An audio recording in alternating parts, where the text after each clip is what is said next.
Alright guys, for this video ay lalagay tayo ng oil seal or sealant gasket.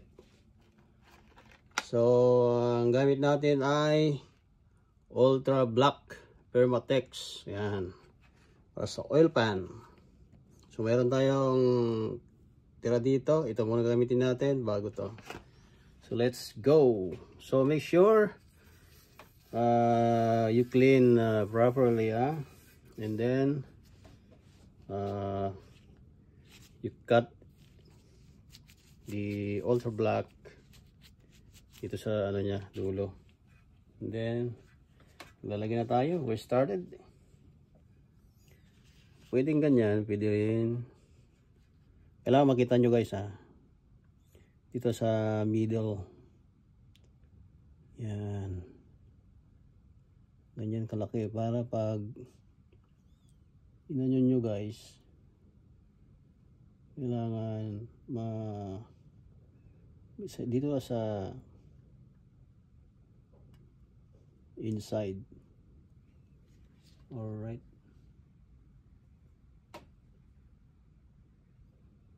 okay.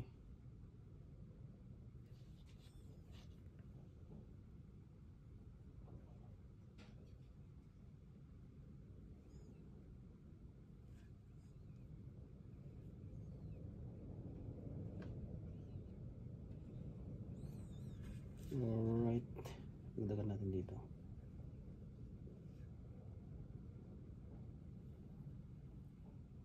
Something like that.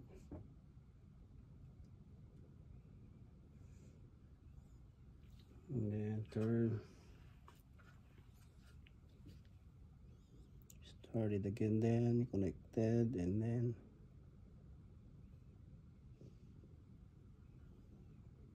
there we go. Only in the inside guys.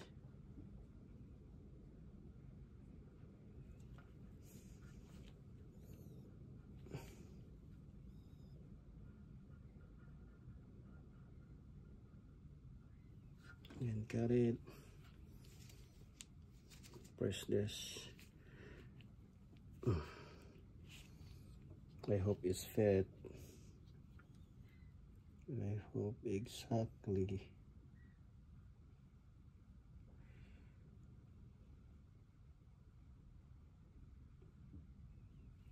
Ayan. Almost there.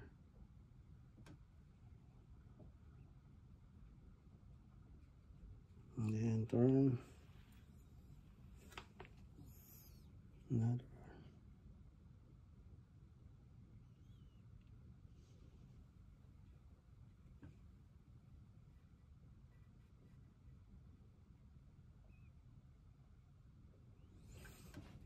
Nakangawit. Another. Meron pa. Meron pa. Almost there.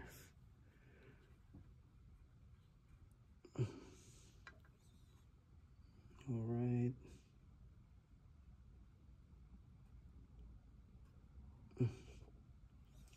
Here we go.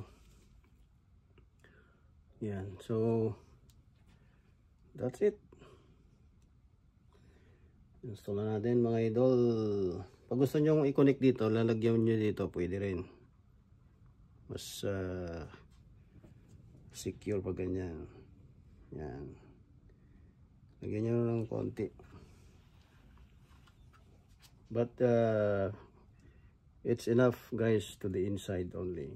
But if you want to secure it, make sure na walang mag-leak. Yan, lagyan nyo lang ng ganyan. Konti lang. Pero ang price talaga yan sa loob lang guys.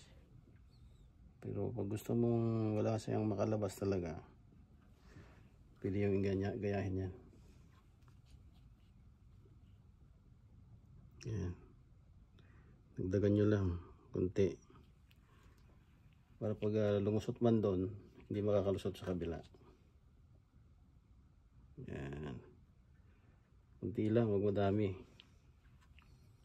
Kasi yan guys, pag nilapat na yan, magbubuka yan.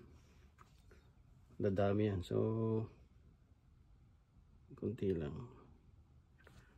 Alright, yan. So, make sure walang babara sa butas. There we go. Lalagyan na natin mga idol.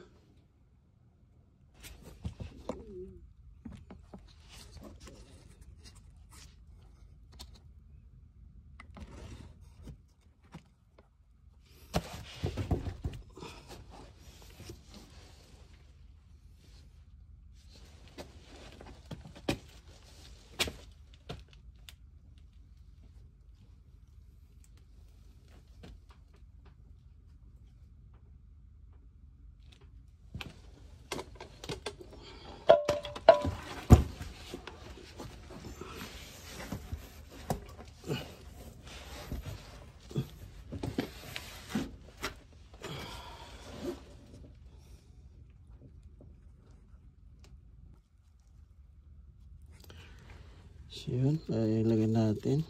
Hindi naka-play guys. Kala ko na-play. Be sure ilapat nyo lang. Dahan-dahan. Tapos lagyan nyo ng bolt. Sa both side. Okay, dito. Hawakan nyo lang. Ganyan. Tapos kayo ilagay yung ibang bolt. Yan.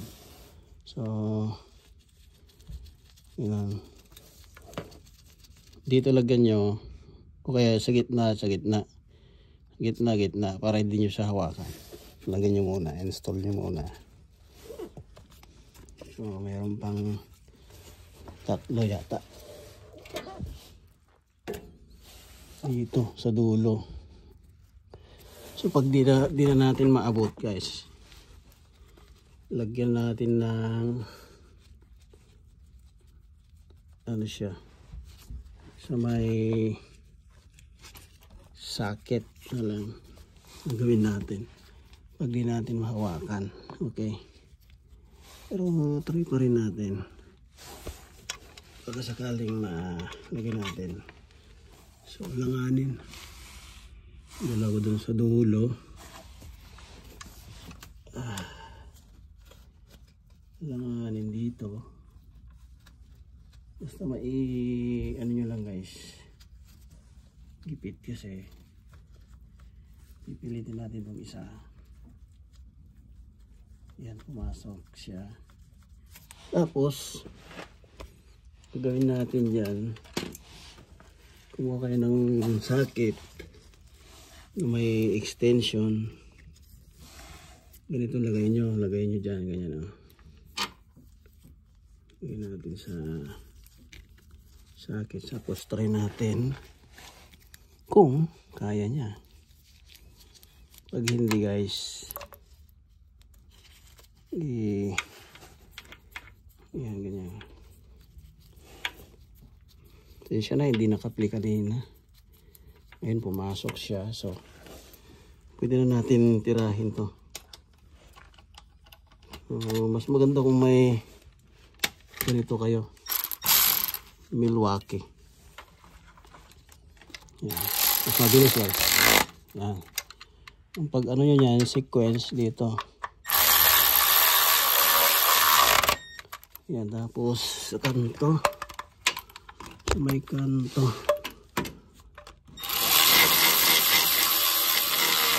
Yan. Yan. Tapos ito. Yan. Tapos naman. Dito. Yan. Tapos yan. Then here.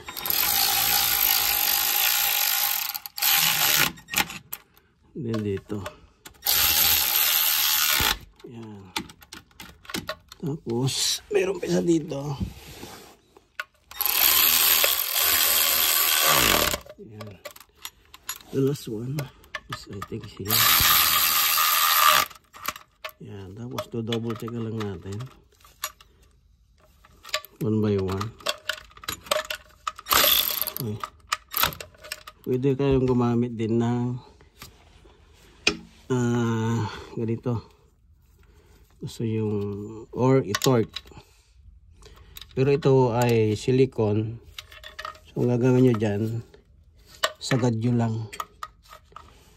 Silicone gasket kasi ito eh. Yan. Pero pag may gasket, ay ito-torque nyo guys. Pero ito, mas okay ito yung ganito guys. Kasi minsan yung gasket ay meron pa isa ay hindi niya nahuhold yung langis.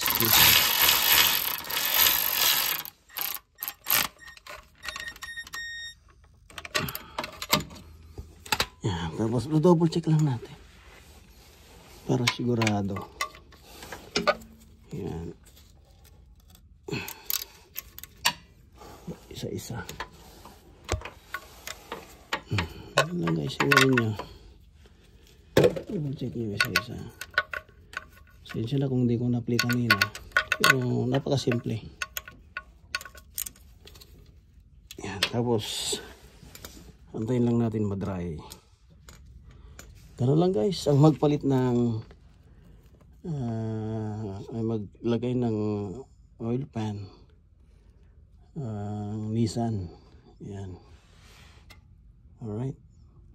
Okay.